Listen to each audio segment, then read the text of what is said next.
আসসালামু আলাইকুম ওয়া রাহমাতুল্লাহ। দেশের প্রধান প্রধান দৈনিক পত্রিকার শিরোনামে স্থান করে নেওয়া আন্তর্জাতিক খবরগুলোর মধ্যে যা যা থাকছে।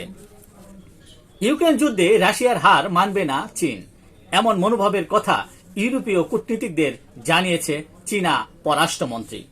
এদিকে মার্কিন প্রেসিডেন্ট ডোনাল্ড ট্রাম্পের সঙ্গে ফোন আলাপের পর কিয়েভে হামলার মাত্রা বাড়িয়েছে মস্কো।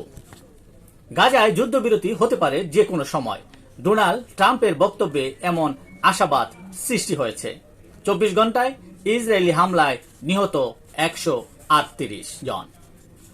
গাজায় ক্ষুধাকে অস্ত্র হিসেবে ব্যবহার করছে ইসরায়েল বলে জানিয়েছে অ্যামনেস্টি ইন্টারন্যাশনাল। যুক্তরাষ্ট্র প্রতারণা বন্ধ না করলে কোনো আলোচনা নয় বলে সাফ জানিয়ে দিয়েছে ইরান। ইরানি তেল বাণিজ্যে ফের আঘাত যুক্তরাষ্ট্রের। গুপ্তচর ভিত্তি সন্দেহে ইরান থেকে আফগানদের ফেরত পাঠানোর হিড়িক। 93 শিশু সেনাকে অব্যাহতির কথা জানালো মিয়ানমার জান্তা সরকার। ভারতে আটকা পড়া ব্রিটিশ যুদ্ধবিমান ঘিরে রহস্য। ভারত মহাসাগরের উপর দিয়ে ওড়ার সময় আবহাওয়া খারাপ হয়ে পড়লে F-35B যুদ্ধবিমানটি ভারতের কেরালা বিমানবন্দরে অবতরণ করে।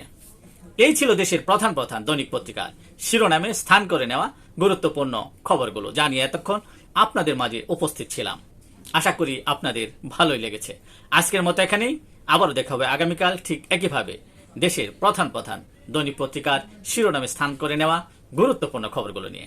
সে পর্যন্ত অবশ্যই ভালো থাকবেন, সুস্থ থাকবেন। আসসালামু আলাইকুম ওয়া রাহমাতুল্লাহ।